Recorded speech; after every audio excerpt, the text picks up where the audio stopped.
Beleza, galera. É o seguinte, cara, temos aí uma questãozinha que se você tentar fazer sozinho, muitas vezes você vai ficar olhando e vai falar assim, meu Deus do céu, o que é isso aí, cara? O que aconteceu? Fui atropelado pelo conhecimento, pelo conteúdo, não faço a menor ideia do que se trata. E aí nós temos o Teorema de Lamy, ou regra das três forças, tudo bem? É um detalhe muito interessante para a prova, uma condição de equilíbrio básica que os alunos têm que saber. Que é assim, ó, três ou mais forças vão gerar equilíbrio no corpo se todas essas três convergirem no mesmo ponto. Então, deixa eu melhorar esse texto, ó. Três ou mais forças concorrentes, ou seja, não paralelas, devem convergir para um único ponto para que a gente garanta que esse corpo está em equilíbrio, tá bom? Então, estando um corpo em equilíbrio, as forças têm que passar por um único ponto, chamado de ponto de Lamy, tá bom? Então é assim, ó. Aqui nós temos uma parede, que é uma parede lisa, ou seja, essa parede não tem atrito, tá bom? Se essa parede não tem atrito, a única força que atua na barra aqui, feita por ela, seria a normal. A normal teria essa direção, tá bom? Apontando para lá. A segunda força que existe com certeza nessa barra é o peso. E o peso é para baixo, no meio da barra. Marca bem no meio da barra aí, ficaria mais ou menos por aqui. O peso seria assim. Beleza? E aí, reparem que essas duas forças, elas concorrem, elas se encontram, né? As direções delas se encontram nesse ponto aqui, ó. Então, com duas forças, eu já consigo apresentar o ponto de Lamy, o ponto de equilíbrio, tá bom? Então, seria esse pontinho aqui, o que eles chamam aí na questão. E aí, o que diz o teorema? Se eu tiver mais força atuando, essa outra força, a terceira força, tem que apontar para lá. Então, é o seguinte, ó, existe uma força nesse ponto aqui que, com certeza, vai ter essa direção, tem que apontar para cá, ó. Reparem, estou dizendo que tem uma força ali que tem a direção e aponta para cá, ó. Tem que apontar. Léo, não consigo entender, meu Deus do céu, que força é essa? É porque nesse ponto, com certeza, eu vou ter a força normal, olha lá, a normal, e vou ter a força FAT, com certeza. E a resultante entre a normal e a FAT, que é a força que o chão faz no corpo, vai ter que passar por aquele ponto. Então, galera, existem provas por aí, principalmente prova de múltipla escolha, que pede para você mostrar a direção e sentido da força que o chão faz na barra nesse ponto. Não é a moda cacete. Ah, vou botar para qualquer... Não é do jeito que você quer fazer, meu filho. Essa terceira força tem que apontar para a interseção entre a normal e o peso aqui, tá? Então, se o sistema está em equilíbrio, esse é o ponto de equilíbrio, é o ponto de Lamy. Beleza? Tá bom? Três ou mais forças concorrem para garantir que o corpo esteja em equilíbrio em um único ponto, chamado ponto de Lamy. Mais uma parte aí de equilíbrio de corpos extensos, né? A gente entra na condição do centro de massa de um corpo, do cálculo desse centro. Eu acho que é muito importante você saber calcular o centro de massa de um corpo, tá?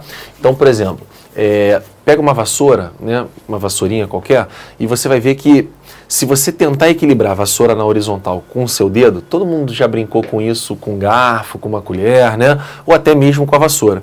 Bota ela deitada na horizontal e tenta colocar o dedo no ponto onde você consegue equilibrar essa vassoura.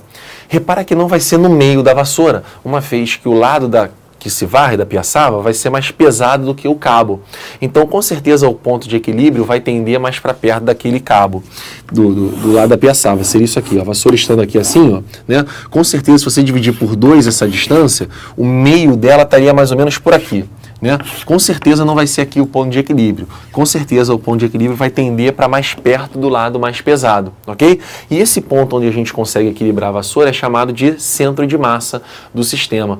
E esse centro de massa é o ponto onde eu posso concentrar toda a massa do corpo nele. E pensar que o peso está marcado ali, é aquele pontinho é justamente onde eu concentro a massa. O nosso corpo, o centro de massa, está em torno ali do umbigo e tal, né? Bem, aí, como é que vai funcionar isso? Existe um cálculo para a gente fazer do centro de massa de um corpo. E aí eu tenho, por exemplo, uma formulazinha muito básica. O centro de massa em X, ele vai ser calculado como tracinho de fração. Olha que beleza. Facilitador, né? Já assustando a massa aí. Você pega a posição X1, multiplica pela massa do corpo 1, mais X2, multiplica pela massa de 2, mais quantos corpos forem que você tiver que calcular, e o último xn, mn, tudo bem? Dividido pela soma das massas, m1 mais m2, mais quantos forem, né? Tá bom? Depois você faz o Y do centro de massa. Centro de massa Y, tracinho de fração, ó. E vem. Agora em Y, Y1, M1, mais Y2, M2, quantos forem, tudo bem? Mais YN, MN. Legal? Dividido pela soma das massas. Repare que isso aqui, galera, que eu estou fazendo aqui, é uma média ponderada, né? Em relação à massa. Ali é como se você fizesse a média bimestral do seu colégio. É assim que você faz? A média anual do colégio, né? Você pega a nota do primeiro bimestre, multiplica pelo peso do primeiro bimestre. Nota do segundo bimestre, multiplica pelo peso do segundo, nota do terceiro, peso do terceiro, tal, e divide pelo peso total ali, né, que você tem no seu colégio. Eu sei que muitos podem pensar, então é por isso que eu nunca aprendi a fazer a média do meu colégio. Então, teremos algum probleminha com o centro de massa. O que pode acontecer, e nunca vi em prova de segundo grau, o centro de massa no eixo Z também. Seria Z1, M1, Z2, M2. Essa é a equação básica do centro de massa, tudo bem? E como é que a gente aplica isso? Para isso, tem uma questão muito clássica, que é a questão da jaula de leões, tá? Beleza? Vai aparecer já aqui para você que tem uma jaula de leões em que você tem 4 leõezinhos posicionados, tudo bem?